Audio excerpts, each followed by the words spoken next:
Hello friends, എല്ലാവർക്കും നമസ്കാരം. നിങ്ങളേവരും കാത്തിരിക്കുന്ന അലീനയുടെ നാളത്തെ വിശേഷത്തിലേക്ക് എല്ലാ കൂട്ടുകാർക്കും സ്വാഗതം. എല്ലാവർക്കും നല്ലൊരു ശുഭരാത്രി നേർന്നുകൊണ്ട് തന്നെ നമുക്ക് നാളത്തെ വിശേഷവും അതുപോലെ തന്നെ ഇനി വരാനിരിക്കുന്ന കുറച്ച്, അതായത് അടുത്ത ആഴ്ചയിലെ വിശേഷമാണ് കേട്ടോ ഞാൻ പറയാൻ പോകുന്നത്.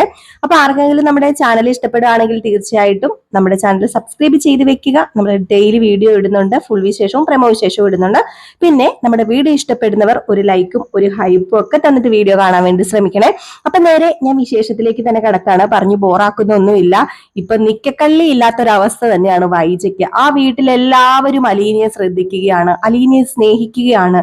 അലീന ആ വീട്ടിലെ എല്ലാവരെയും സ്നേഹിക്കുന്നുണ്ട് എന്ന് ബാക്കിയുള്ളവർക്കൊക്കെ, ബബിതയ്ക്കും രോഹിത്തിനും ഒക്കെ മനസ്സിലാക്കി തുടങ്ങിയിരിക്കുന്നു. അപ്പൊ അതുകൊണ്ട് തന്നെ നമ്മുടെ അലീനയോടാണ് ഒരു തട്ടില് സ്നേഹം കൂടുതൽ, എപ്പോഴും സ്നേഹം കൂടുതൽ അലീനയോട് തന്നെയാണ്. അപ്പം വൈജയ്ക്ക് ഇത് ദേഷ്യം ഉണ്ടാക്കുന്ന ഒരു കാര്യമാണല്ലോ. കൃഷ്ണമോള് അലീനയോട് സ്നേഹം കാണിച്ചപ്പോ സമയത്ത് തന്നെ ഭയങ്കരമായിട്ടും അസ്വസ്ഥതയായിരുന്നു നമ്മുടെ വൈജയ്ക്ക്. ഏതായാലും ആ അസ്വസ്ഥത കൂടുന്നതല്ലാതെ അതിന് യാതൊരു കുറവും ഉണ്ടാകുന്നില്ല കേട്ടോ.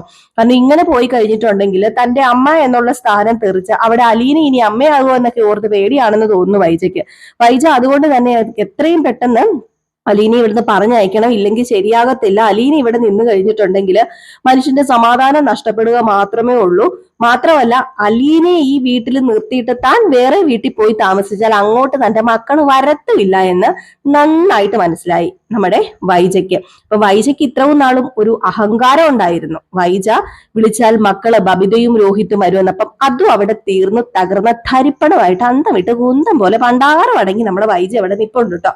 ഏതായാലും ഇതിനിടയിൽ നമ്മുടെ കൃഷ്ണമോള് ബാലചന്ദ്രനെ വിളിച്ച് കാണിക്കുന്ന ഒരു സീനൊക്കെ ഇന്നലെ ഞാൻ പറഞ്ഞിട്ടുണ്ടായിരുന്നു. നമ്മുടെ വിശേഷത്തിൽ അത് വന്നിട്ടില്ല. അപ്പൊ ബാലചന്ദ്രൻ ഓഫീസിൽ നിന്ന് വരികയാണ് കേട്ടോ. അപ്പൊ കടകളിലും ഓഫീസിലും ഒക്കെ പോയിട്ട് ബാലചന്ദ്രൻ തിരിച്ചു വരികയാണ്. അപ്പൊ ബാലചന്ദ്രൻ കയറി വന്ന ഉടനെ അലീന ബാലചന്ദ്രൻ ഒരു ഗ്ലാസ് വെള്ളമൊക്കെ ആയിട്ട് ഇങ്ങനെ നിൽക്കുകയാണ്.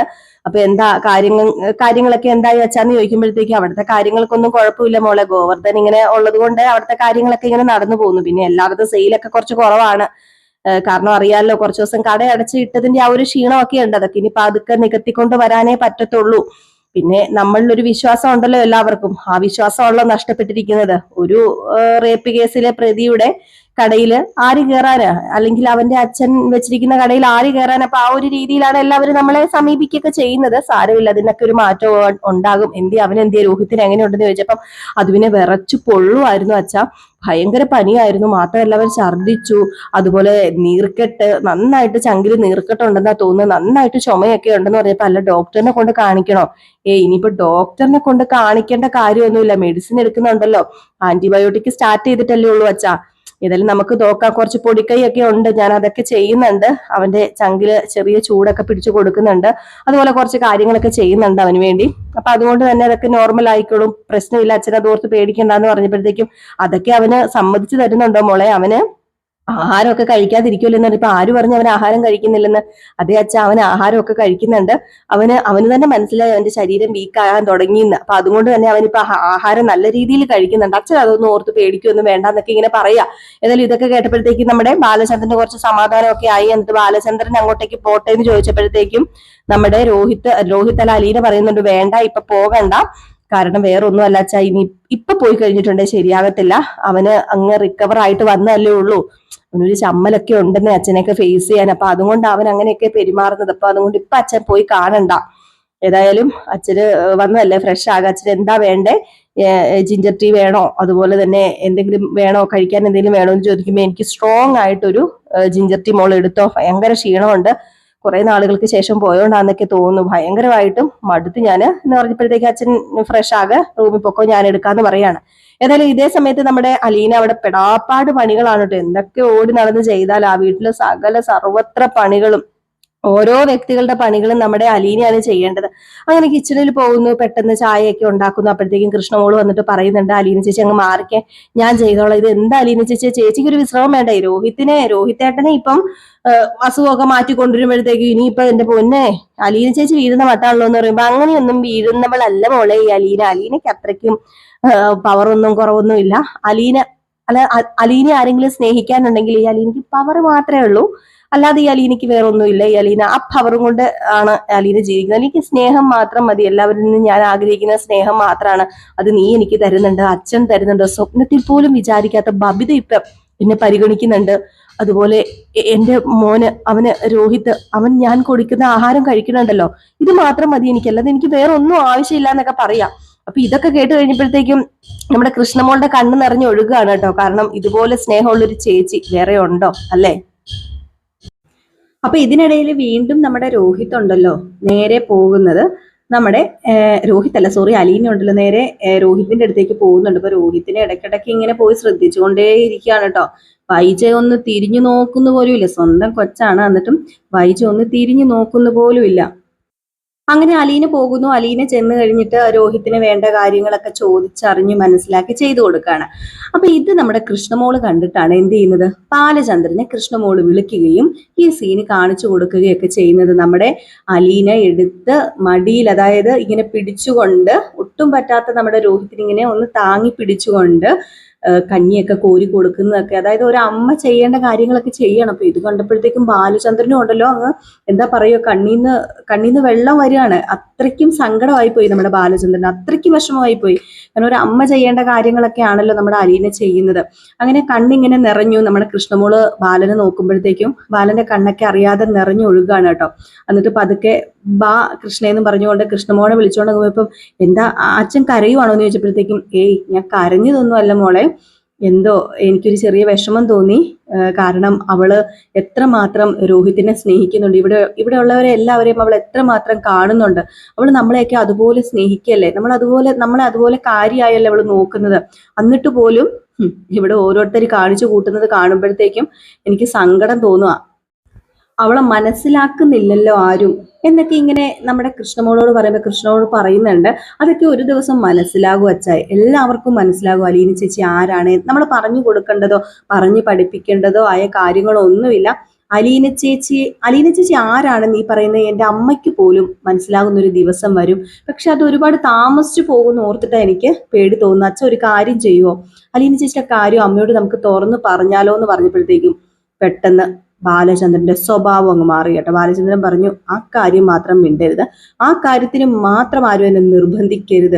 അവളോട് ഒരിക്കലും അലീന ആരാണ് എന്ന് ഞാൻ പറയത്തില്ല. കാരണം എൻ്റെ ഒരു വാശി, അല്ലെങ്കിൽ ഞാൻ അവളോട് ചെയ്യുന്ന ഒരു മധുര പ്രതികാരമായിട്ട് വേണേ കൂട്ടിക്കോ.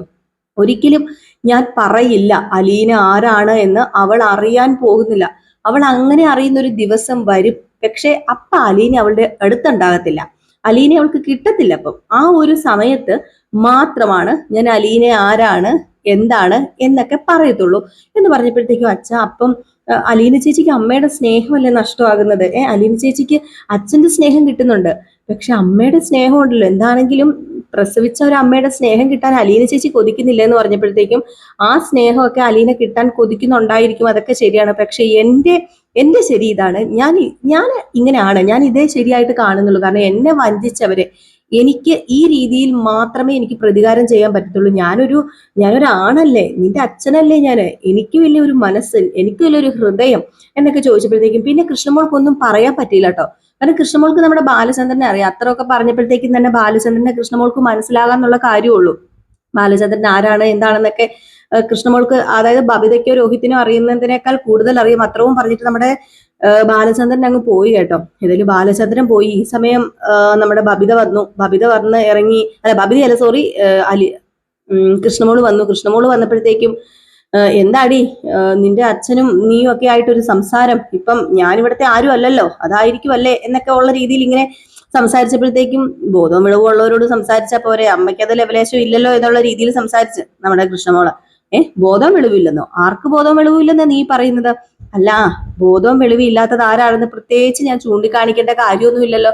അത് ആരാണെന്ന് ഇരുത്തി ചിന്തിച്ചു നോക്ക്. ബോധവും വെളിവും ഒക്കെ ഉണ്ടായിരുന്നെങ്കിൽ ഇങ്ങനെയൊക്കെ വരുമായിരുന്നോ, ഇങ്ങനെയൊക്കെ ചെയ്യുമായിരുന്നോ? സ്വയമേ ഒന്ന് ചിന്തിച്ചു നോക്കമ്മേ, അമ്മയുടെ ജീവിതം എന്താണെന്നും അമ്മ ഇപ്പൊ എവിടെയാ നിൽക്കുന്നതെന്നും അമ്മ ആരാണ്, അമ്മ എന്താണ് എന്നൊക്കെ അമ്മയുടെ തലയിലെ അഹങ്കാരം ഒന്ന് മാറ്റി വെച്ചിട്ട് അമ്മ ഒന്ന് ചിന്തിച്ചു നോക്കാൻ പറഞ്ഞപ്പോഴത്തേക്ക് ഓഹോ, നീ ആരാടി, നീ എന്റെ മോളല്ലേ, നീ എന്റെ ഇളയ മോളല്ലേ, നീ എന്തിനാടി, നീ എന്താ ഉദ്ദേശിച്ച നീ എന്നോട് ഇതൊക്കെ സംസാരിക്കുന്നത്? നീ അലീന പറയുന്നത് കേട്ടിട്ട് അലീനയുടെ വാക്കുകൾ കടമെടുക്കുകയാണോ എന്ന് വെച്ചപ്പോഴത്തേക്ക് എനിക്ക് ആരുടെയും വാക്കൊന്നും കടമെടുക്കേണ്ട കാര്യമില്ലമ്മ. കാരണം ഞാൻ ഇതൊക്കെ കണ്ടു തന്നെയാണ് ഇവിടെ വളരുന്നത്, ഞാൻ ഇവിടെ ഇതൊക്കെ കണ്ടു തന്നെയല്ലേ ഞാൻ ഇവിടെ ജീവിക്കുന്നത്. പിന്നെ ഞാൻ എന്തിനാണ്, ആരുടെ വാക്കാണ് ഞാൻ കടമെടുക്കുന്നത്? എനിക്ക് ആരുടെയും വാക്ക് കടമൊന്നും എടുക്കേണ്ട കാര്യമില്ല. പക്ഷേ വാക്കുകൾ കടമെടുക്കേണ്ട ഒരു ദിവസം വരും അമ്മയ്ക്ക്. അന്ന് അമ്മ ഒരുപാട് ഖേദിക്കും, ദുഃഖിക്കും എന്നൊക്കെ പറഞ്ഞിട്ട് നമ്മുടെ കൃഷ്ണമോൾ അങ്ങ് പോവുകയാണ് കേട്ടോ. ഇവിടെന്താ ഇങ്ങനെയൊക്കെ സംസാരിച്ചത്? ഇവളൊക്കെ ആള് വലിയ, ഞാൻ കുറച്ച് ദിവസം മാറി നിന്ന് കഴിഞ്ഞപ്പോഴത്തേക്കും അലീനയുടെ ഭയങ്കരമായിട്ട് അലീനയുടെ ആ ഒരു പ്രാക്ടീസ് ഒക്കെ കിട്ടി ഇങ്ങനെ സംസാരിക്കുന്നതായിരിക്കും എന്നുള്ള രീതിയിൽ അങ്ങ് ഇനി ഇരിക്കുന്നു. ഇതിനിടയിൽ നമ്മുടെ കമലയെ വിളിക്കുകയാണ് കേട്ടോ. കമലയെ വൈജ വിളിക്കുന്നുണ്ട്. അപ്പം കമലയെ വൈജ വിളിച്ചിട്ട്, വിളിക്കാതിരുന്ന ശരിയാവില്ലല്ലോ, ഒന്ന് വിളിച്ചു നോക്കണമല്ലോ. കാരണം നമ്മുടെ ഗംഗാധരനും ശിവശങ്കരമേനോനും അവിടെ ഉണ്ടോ എന്നൊക്കെ അറിയണം. എന്നിട്ട് വേണം പുള്ളിക്കാരിക്ക് ഇവിടുന്ന് സ്ഥലം വിടാൻ, ഇവിടുന്ന് ഒഴിഞ്ഞു കൊടുക്കണമല്ലോ, ഇവിടുന്ന് ഒഴിയണമല്ലോ. നമ്മുടെ ബാലചന്ദ്രൻ അലീനെ അവിടെ നിർത്തുന്നിടത്തോളം കാലം ആ വീട്ടിൽ നിൽക്കില്ലെന്നാണല്ലോ പറഞ്ഞിരിക്കുന്നത്. അപ്പൊ അവിടെ നിന്ന് മാറിപ്പോടല്ലോ. അപ്പൊ അതുകൊണ്ട് തന്നെ എന്ത് ചെയ്യുന്നു, നമ്മുടെ കമലയെ വിളിക്കുകയാണ്. അപ്പൊ കമല ഫോൺ എടുക്കുന്നുണ്ട്. കമല ഫോൺ എടുത്തിട്ട് എന്താ വൈജയെന്ന് ചോദിച്ചപ്പോഴത്തേക്കും, എന്താ, എനിക്കല്ലല്ലോ വിശേഷങ്ങളും കാര്യങ്ങളൊക്കെ ഉള്ളത്, നിങ്ങൾക്കല്ലേ വിശേഷങ്ങളും കാര്യങ്ങളും. അല്ല കെട്ടിയോ വന്നിട്ട് തിരിച്ചു പോയോ? അല്ല അവിടെ വന്നായിരുന്നല്ലോ എൻ്റെ ഒരു മൂത്താങ്ങള തിരിച്ചു പോയോ? അതോ ഇനിയിപ്പോ എന്നെ ഇവിടെ കൊണ്ടുവിടാൻ വേണ്ടി മാത്രം എല്ലാവരും അത്രയ്ക്ക് റിസ്ക് എടുത്തിട്ട് വന്നാണോ എന്ന് ചോദിച്ചപ്പോഴത്തേക്കും, അല്ല എന്റെ കെട്ടിയവരങ്ങനെ തിരിച്ചു പോകാൻ പറ്റില്ലല്ലോ വൈജയ്. അതെ, എന്റെ മകൻ ജയിലിൽ കിടക്കുക, ആ മകന്റെ കാര്യം നോക്കാതെ എന്റെ കെട്ടിയവന് തിരിച്ചു പോകാൻ പറ്റില്ലല്ലോ. നിങ്ങൾക്ക് അതൊന്നും അറിയണ്ടല്ലോ എന്ന് പറഞ്ഞപ്പോഴത്തേക്കും, അവൻ ചെയ്ത തെമ്മാടിത്തരത്തിന് അവൻ ജയിലിലല്ലാതെ പിന്നെ എവിടെയാ കമലയിടത്തി കിടക്കേണ്ടത്? അവൻ ജയിലിൽ കിടപ്പുണ്ടെങ്കിൽ അവൻ ചെയ്ത തെമ്മാടിത്തരത്തിന് അവൻ ജയിലിൽ കിടക്കുന്നതെന്ന് പറയണം. അപ്പോഴത്തേക്കും അപ്പൊ രോഹിത് എന്താ, അവൻ പുണ്യാളനാണോ? അവൻ തെറ്റൊന്നും ചെയ്തില്ല. അവൻ തെറ്റൊന്നും ചെയ്തിട്ടില്ല. അവൻ തെറ്റ് ചെയ്തിട്ടില്ല. അലീന എന്ന് പറയുന്ന പെണ്ണ് കാരണം അവൻ പുറത്തിറങ്ങി. എന്റെ മോനെ പുറത്തിറക്കാൻ ആരും ഇല്ലല്ലോ, എന്റെ മോനെ പുറത്തിറക്കാനായിട്ട് അങ്ങനെ ഒരു പെങ്ങന്മാരും ഇല്ലല്ലോ എന്നിങ്ങനെ പറഞ്ഞപ്പോഴത്തേക്കും, ഇതെന്ത് വർത്താന കമലയെടുത്ത് ഈ പറയുന്നത്? എന്റെ മോനെ ആര് പുറത്തിറക്കിയെന്ന്? അലീന പുറത്തിറക്കിയെന്നോ? അലീന തന്നെയാ പുറത്തിറക്കിയത്. അവൾ അത്രയും പ്രശ്നം ഉണ്ടാക്കിയത് കൊണ്ട് തന്നെയാണല്ലോ അവളോട് സത്യങ്ങളൊക്കെ ആ പെണ്ണ് വിളിച്ചു പറഞ്ഞതെന്ന് പറഞ്ഞപ്പോഴത്തേക്കും, അങ്ങനെയൊന്നും അല്ല കാര്യങ്ങള്. എന്റെ മകൻ പുറത്തിറങ്ങിയിട്ടുണ്ടെങ്കിൽ എന്റെ മകൻ തെറ്റൊന്നും ചെയ്തിട്ടില്ല, അതുകൊണ്ടാണ് എന്റെ മകൻ പുറത്തിറങ്ങിയത്. അതിപ്പോ ആരുടെ അടുത്തും ഞാൻ പറയാൻ തയ്യാറാണ്. എന്റെ മകൻ പുറത്തിറങ്ങിയിട്ടുണ്ടെങ്കിൽ എന്റെ മകൻ തെറ്റൊന്നും ചെയ്തിട്ടില്ല, അല്ലാതെ അലീനയുടെ ഔദാര്യം കൊണ്ടൊന്നും അല്ല എന്റെ മകൻ ജീവിക്കുന്നത്. അതിന്റെ കാര്യം എന്റെ മകൻ ഇല്ല എന്ന് പറഞ്ഞപ്പോഴത്തേക്കും, വൈജയ് നിനക്കിപ്പോ ഇങ്ങനെയൊക്കെ പറയാം, പക്ഷേ ബാക്കിയുള്ളവർക്ക് എല്ലാവർക്കും കാര്യങ്ങൾ നന്നായിട്ട് മനസ്സിലായിട്ടുണ്ടെന്ന് പറഞ്ഞപ്പോഴത്തേക്കും, എന്റെ പൊന്നു കമലയെടുത്ത് കുറച്ച് സമാധാനം കിട്ടാൻ വേണ്ടിയാണ് ഞാൻ അങ്ങോട്ടേക്ക് വിളിച്ചത്. ഇവിടെയോ എനിക്ക് സമാധാനക്കേടാ. അല്ല അമ്മ എന്തി അവിടെ? ഒരു ദിവസം അമ്മയെ കാണാൻ വേണ്ടി അവിടെ വരാനിരിക്കുക ഞാൻ. പക്ഷെ എന്ത് ചെയ്യാനാണ്, എനിക്ക് നടക്കാൻ പറ്റണില്ല, ഡ്രൈവ് ചെയ്യാൻ പറ്റണില്ല, പിന്നെ എങ്ങനെ ഞാൻ വരാനാ? ഒരു കാര്യം ചെയ്യുക, മനുവിനെ പറഞ്ഞു വിടുമെന്ന് ചോദിക്കുമ്പോഴത്തേക്കും, ബെസ്റ്റ് ആളോടാ, അവനെ പറഞ്ഞു വിടാനേ, അവൻ അങ്ങോട്ട് വരണ്ടേ, ആ കുലീനിയെ കൊണ്ടുവരാനാണെങ്കിൽ ഇപ്പൊ അവൻ വന്നേനെ. പക്ഷെ വൈജയൻ നിന്നെ കൊണ്ടുവരാൻ അവൻ വരുമെന്ന് എനിക്ക് അറിയത്തില്ലെന്ന് പറഞ്ഞപ്പോഴത്തേക്കും, അങ്ങനെയൊന്നുമില്ല, അവനോട് ഞാൻ പറഞ്ഞോളാം, അവന്റെ കയ്യിൽ ഇപ്പൊ ഫോൺ കൊടുക്കാൻ പറഞ്ഞു. ഫോണൊക്കെ അവന്റെ കയ്യിൽ കൊടുക്കാൻ, അവന്റെ റൂമിലാ ഉള്ളത്. ഏതായാലും അവന്റെ നമ്പർ ഉണ്ടല്ലോ, വൈജ അവനെ വിളിച്ചിട്ട് ചോദിക്കാം വരുവോ ഇല്ലയോ എന്നൊക്കെ ചോദിക്കാൻ പറയാണ്. ഇതിനിടയിൽ നമ്മുടെ കമലയോട് പറയുന്നുണ്ടോ, അലീനയുടെ കാര്യം പറയാതിരിക്കുന്നത് തന്നെയാ എന്റെ പൊന്ന് കമലയിടത്തി നല്ലത്. അവൾ ഇവിടെ ഉണ്ടല്ലോ എല്ലാവരെയും വശത്താക്കി വെച്ചിരിക്കുക. അവള് പഴയ പോലെയൊന്നും അല്ല, അവളിപ്പം ഈ വീടിന്റെ അധികാരം സ്ഥാപിച്ചു കഴിഞ്ഞു. ബബിതയില്ലേ, അവള് നേരെ തിരിഞ്ഞേക്ക. അവളിപ്പോ ആരുടെ പക്ഷത്താണെന്ന് അറിയാമോ? അവളിപ്പോ അലീനയുടെ കക്ഷിയായിരുന്നു. അതുപോലെ രോഹിത് അവനെയും മയക്കി എടുത്തോണ്ടിരിക്കുക എന്ന് പറഞ്ഞപ്പോഴത്തേക്ക്, അതൊക്കെ നിന്റെ പിടിപ്പുകേട് തന്നെയാ എന്റെ പൊന്നു കമലെ, അതൊക്കെ വൈജ നിന്റെ പിടിപ്പുകേട് തന്നെയാ. നിനക്ക് തന്ത്രപൂർവ്വം നിൽക്കാൻ കഴിയാൻ മേലാഞ്ഞിട്ടാന്ന് പറയുമ്പോ, പിന്നെ മക്കളാണെങ്കിലും ഭർത്താവാണെങ്കിലും എനിക്ക് അങ്ങനെ തന്ത്രപൂർവ്വം നിൽക്കേണ്ട കാര്യമൊന്നുമില്ല. പിന്നെ ഒരു വരയ്ക്കുന്ന വരെ നിൽക്കാൻ ഈ വൈജനെ കിട്ടത്തില്ല. വൈജയ്ക്ക് ഒരു നിലപാടുണ്ട്, അതിൽ വൈജ എന്നും ഉറച്ചു നിൽക്കും. വൈജയ്ക്ക് കാല് മാറേണ്ടതോ ആയിട്ട് ഒരാവശ്യമില്ല, വൈജ അങ്ങനെ ചെയ്യത്തുമില്ല എന്ന് പറഞ്ഞപ്പോഴത്തേക്കും, ഇനിയെങ്കിലും വൈജ നീ സൂക്ഷിച്ചും കണ്ട് നിന്നില്ലെങ്കിൽ കളി ഇങ്ങനെയൊന്നും അല്ലായിരിക്കും, വിഷയം മാറും. പറയാനുള്ളത് പറഞ്ഞു. അലീന എന്ന് പറയുന്നവളെ മാറ്റി വിടണമെങ്കിൽ നീ തന്നെ വിചാരിക്കണം, നിന്റെ മക്കളെ നീ വശത്ത് കൊണ്ടുവരണം. നീ അവരെ വശത്തോട്ട് കൊണ്ടുവന്നാലേ നിനക്ക് അവിടെ ഒരു സ്വാതന്ത്ര്യം, അല്ലെങ്കിൽ നിനക്ക് അവിടെ ഒരു അധികാരം സ്ഥാപിച്ചെടുക്കാൻ പറ്റത്തുള്ളൂ. അത് നീ തന്നെ ഒന്ന് ചിന്തിച്ചു നോക്ക്. ഏതായാലും നീ ഇങ്ങോട്ടേക്ക് വരുന്നുണ്ടല്ലോ, ഞാൻ കാര്യങ്ങളൊക്കെ പറയാന്നൊക്കെ പറഞ്ഞിട്ട് വൈജ കട്ട് ചെയ്തു കേട്ടോ. ഏതായാലും വൈജ പറയുന്നത് അവിടെ നിൽക്കാൻ തന്നെയാണ്. അലീനെ അവിടെ നിന്ന് പറഞ്ഞയക്കണം, അവിടെ നിന്നിട്ട്. ഇനി അലീനെ അവിടെ നിൽക്കുകയാണെങ്കിലേ നമ്മുടെ കമലയ്ക്കും കൂടെ ആണല്ലോ പ്രശ്നം. കാരണം കമല നമ്മുടെ അലീനയുടെ അമ്മായിയമ്മ ആകേണ്ടി വരും ഇങ്ങനെ പോയി കഴിഞ്ഞിട്ടുണ്ടെങ്കിൽ. മനുവും അലീനയും തമ്മിലുള്ള ആ ഒരു റിലേഷൻ ഉണ്ടല്ലോ, ആ ഒരു ബന്ധം ഉണ്ടല്ലോ, അവർ തമ്മിലുള്ള ആ ഒരു ചെറിയൊരു സ്പാർക്ക് ഒക്കെ ഉണ്ടല്ലോ. അപ്പൊ അതുകൊണ്ട് തന്നെ നമ്മുടെ കമലയ്ക്ക് അത് അറിയാം. അലീനയെ പൂർണ്ണ മനസ്സോടുകൂടി കൊണ്ടുവരാനും സ്വീകരിക്കാനും തയ്യാറായിട്ടാണ് നമ്മുടെ മനു നിൽക്കുന്നതെന്ന്. അപ്പൊ അതുകൊണ്ട് അലീനയെ അവിടുന്ന് ഗെറ്റ് ഔട്ട് അടിക്കുക എന്നുള്ളത് നമ്മുടെ കമലയുടെയും കൂടെ ലക്ഷ്യം തന്നെയാണ് കേട്ടോ. ഏതായാലും നേർക്കുനേർ നമ്മുടെ ബാലനും കമലയല്ലല്ലോ സോറി, വൈജയും കൂടെ ഏറ്റുമുട്ടുന്ന സീനുകളൊക്കെ ഒരുപാടുണ്ട് കേട്ടോ. അടിപൊളി സീനുകളൊക്കെ ഉണ്ട്. നേർക്കുനേർ തന്നെ ബാലനും വൈജയും കൂടെ പോരടിക്കുന്ന സീനുകളും അതുപോലെ വെല്ലുവിളിയുടെ സീനുകളും ഒക്കെ ഉണ്ട്. അപ്പൊ അതൊക്കെ നമുക്ക് കാത്തിരുന്ന് തന്നെ കാണാം. അപ്പൊ എല്ലാവരും കാത്തിരിക്കട്ടോ. അടിപൊളി വിശേഷങ്ങളാണ് വരാനിരിക്കുന്നത്, മിസ് ചെയ്ത് കളയരുത്. നമ്മൾ ഫുൾ വിശേഷവും പ്രമോ വിശേഷവും ഒക്കെ ആയിട്ട് നിങ്ങളുടെ മുമ്പിൽ എത്തുന്നതായിരിക്കും. പിന്നെ നമുക്ക് നാളെയാണ് ആ ഒരു സമ്മാനം കൊടുക്കുന്ന ആളെ തെരഞ്ഞെടുക്കുന്ന ദിവസം. നമ്മൾ ഞായറാഴ്ചയാണ് കേട്ടോ. അപ്പൊ ലൈവായിട്ട് നമ്മൾ ജിൽജിൽചിനുവിലായിരിക്കും നമ്മൾ തെരഞ്ഞെടുക്കുക. നമുക്ക് ലൈക്ക് ചെയ്തവരുടെ എല്ലാം ലിസ്റ്റ് തയ്യാറാക്കി അവരിൽ നിന്ന് ഒരാളെ ആയിരിക്കും നമ്മൾ തെരഞ്ഞെടുക്കുക കേട്ടോ. അപ്പം എല്ലാവരുടെയും സപ്പോർട്ടിനും ആവശ്യമാണ്. ഹൈപ്പും ലൈക്കും അതുപോലെ തന്നെ കമന്റും ഒക്കെ ചെയ്തോളൂ. പിന്നെ ഫുൾ വീഡിയോ കാണുന്നവരായിരിക്കണം, സബ്സ്ക്രൈബേഴ്സും ആയിരിക്കണം, അവർക്കായിരിക്കും കേട്ടോ സമ്മാനമൊക്കെ ഉള്ളത്. അപ്പൊ എല്ലാവരും കാത്തിരിക്കുക. എല്ലാവർക്കും വീണ്ടും നല്ലൊരു ശുഭരാത്രി നേർന്നുകൊണ്ട് നിർത്താണ്. നെക്സ്റ്റ് വീഡിയോ ആയിട്ട് വരാം. അതുവരെ എല്ലാവർക്കും ടാറ്റാ ബൈ ബൈ.